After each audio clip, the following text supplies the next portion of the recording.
The very beginning of animation and effects started with the zoetrope, invented in 1834, a round object with many drawings, so that when it spins, it displays a short loop of moving animation. This means that the zoetrope was the first machine to produce movies. Movies, or motion pictures, were first created by just displaying motion. The Lumiere brothers were two of the first people to do this. They created 15-second scenarios of different examples of motion. Some of the scenarios were a man watering his garden, people getting off a boat, street vendors trying to sell their goods, and a train pulling into a station. Audiences were intrigued by these displays, and as movies began to grow, people thought they were realistic and exciting to watch. However, some movies were not as popular. For example, The Birth of a Nation in 1915 was looked upon as racist towards African Americans. This was because the African Americans in the movie were portrayed as savages and were seen as lesser than the non-black characters in the movie. The first special effect was created in 1895 by Thomas A. Edison when he wanted to recreate the beheading of Queen Mary of Scotland. He achieved this by using stop-motion effects. Stop-motion effects are when objects are moved or taken away in between takes. Right before the executioner beheaded the actress playing Queen Mary, she was switched with a dummy. The start of special effects in movies added a whole new perspective to filmmaking. One of the tools used to make these special effects was the optical printer. It was used in the 20th century. It joins sequences filmed at different times and places. The printer can make fade-outs, fade-in, dissolves, slow motion, fast motion, and matte work. They can also create superimpositions and split-screen effects. In the 1980s, optical printers were beginning to be replaced by digital compositing. Digital compositing is when images are combined to make one final image. In this picture, the image of the dog is combined with the image of the bridge to create one final photograph. From the zoetrope, animation has evolved to a point where we can project images of things that aren't really there. This is called computer-generated imagery. Computer-generated imagery, or CGI, is when an imaging software is used to make an image of something that couldn't be made or shown any other way. It is used in images, movies, TV, and commercials. When CGI is used, the image quality is higher and more controllable. It is safer than mechanical effects. The first movie to use CGI was called Westworld, made in 1973 and directed by Michael Caryn. The CGI was a pixelized version that the audience saw through the robot's eyes.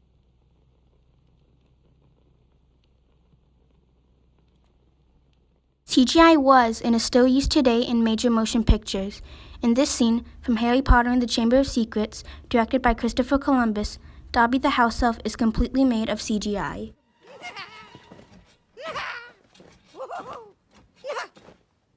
Harry Potter.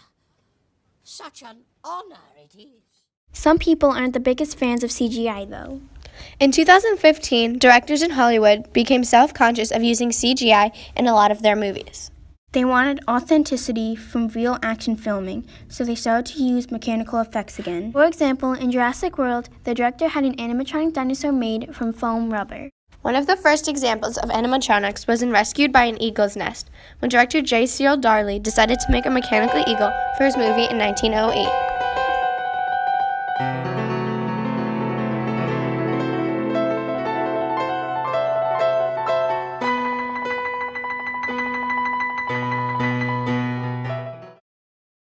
Animatronics were also used in Mary Poppins when she was talking to a bird.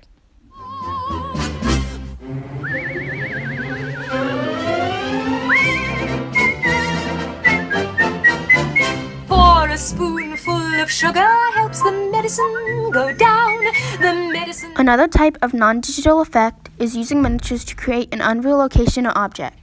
For instance, in George Méliès's 1902 film called Trip to the Moon, he used miniature models of spaceships to create the effect of spaceships flying through outer space. Unfortunately for Méliès, most of the film's success was due to pirated versions produced by rivals.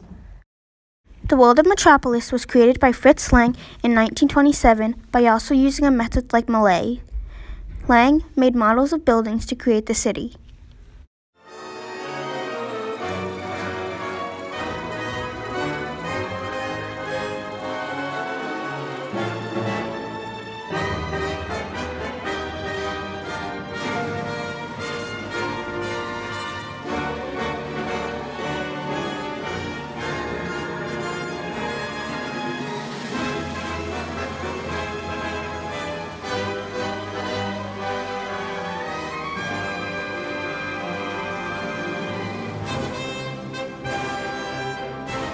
Another technique used before computer-generated effects were made were matte paintings. Matte paintings were paintings or projections that were used as a background in movies. Glass panels were another way to make these backgrounds. Glass panels were used in Missions of California and The Wizard of Oz to make their backgrounds. Another way that they make backgrounds in animals in movies is they use blue screens and 3D animation. Blue screens are screens that actors act in front of, so that when the scene is being edited, the background can be added in. They are used in TV and movies. For example, when meteorologists tell the weather, they are standing in front of a blue screen. 3D animation makes a model of an object look real, then computers program them to move. For example, Ed Catmull and Fred Park made the first 3D digital rendering when they created the short film On Computer Animated Hand in 1972. They first made a plaster model of Catmull's hand and then split it into 350 polygons. They were measured and then put into a computer to be animated. The image was brought to life using an animation program that Catmull created. It rendered and manipulated the image to make it move. This was the first example of 3D animation being used. 3D images are made possible by using computers. Computers are made up of many parts such as the motherboard, CPU, RAM, hard drive, power supply unit, video, sound card, and Bluetooth/adapter.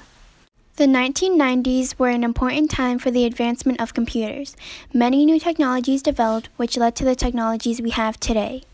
The 1990s were also a vital time for the improvement of special effects. We would not be where we are today in special effects without the important events that happened during that time. Computers in the future may be able to do some extraordinary things. They may be able to be in the form of pills and swallowed by people to learn more about their illnesses and help to cure them. They might even be able to take actual bendable tablets that can be folded and put in your pockets. Computers give us many advantages in movies today, but in the future, computers could take over everything. We may not even need actors in the future. They could be replaced by CGI. People's resistance to artificiality is a big conflict in the movie industry. They don't like the fact that actors and mechanical effects aren't being used as much and that artificial computer-generated effects are instead. Although the conflict may never go away in the future, directors may compromise by using more live action to complement and enhance the CGI. CGI entertains people and enables them to see things that they couldn't see anywhere else besides their minds. It opens their imaginations to all kinds of different ideas. Overall, effects have been and will continue to be a vital part of the movie industry. Movies would not be as successful as they are without the use of special effects. And they would be a lot less interesting to watch without them. Special effects have come a long way from the very first effect, and it seems as if they will just keep getting better.